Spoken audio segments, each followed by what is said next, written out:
आज की कहानी एक अनोखा पात्र। एक साधु ने एक सम्राट के तौर पर दस्तक दी। सुबह का समय था और सम्राट बगीचे में घूमने ही निकला था। संयोग की बात है, साधु को सामने ही सम्राट मिल गया। साधु ने अपना पात्र उसके सामने कर दिया। सम्राट ने कहा, क्या चाहते हो? साधु ने कहा, कुछ भी दे दो, पर शर्त यही है कि मेरा पात्र पूरा भर जाए।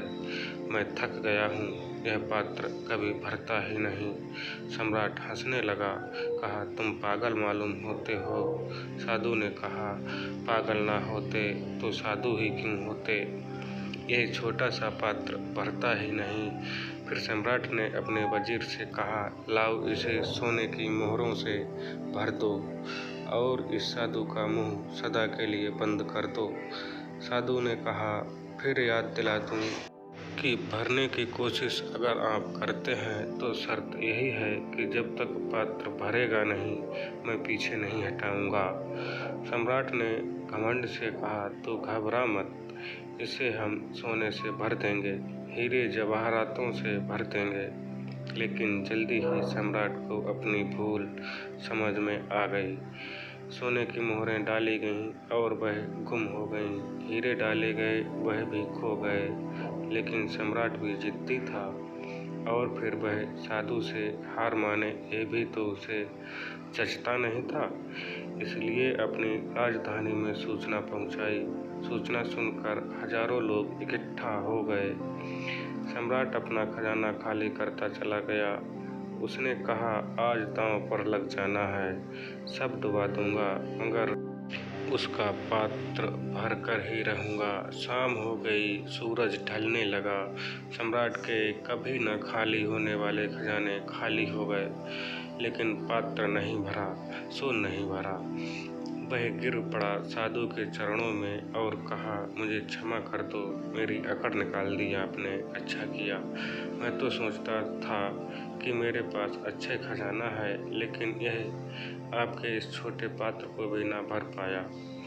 बस अब एक ही प्रार्थना है, मैं तो हार गया, क्षमा कर दें। मैंने व्यर्थ ही आपको वचन दिया था आपका पात्र भरने का। मगर जाने से पहले एक छोटी सी बात मुझे बताते जाओ।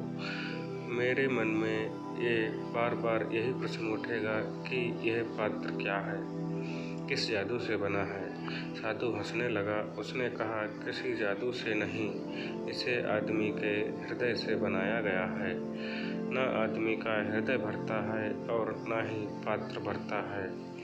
इस जिंदगी में कोई और चीज़ तुम्हें छका नहीं सकेगी। तुम्हारा पात्र खाली का खाली ही रहेगा। कितना ही धन डालो, इसमें सब खो जाएगा। यह पात्र खाली ही रहेगा, भरे नहीं भरता, कभी ना भरेगा। यह तो केवल परमात्मा से ही भरेगा, क्योंकि अनंत है हमारी प्यास, अनंत है हमारा परमात्मा, और अनंत को सिर्फ अनंत ही भर सकता है और कोई नहीं। शिक्षा, इसलिए हमें किसी भी प्रकार का घमंड नहीं करना चाहिए।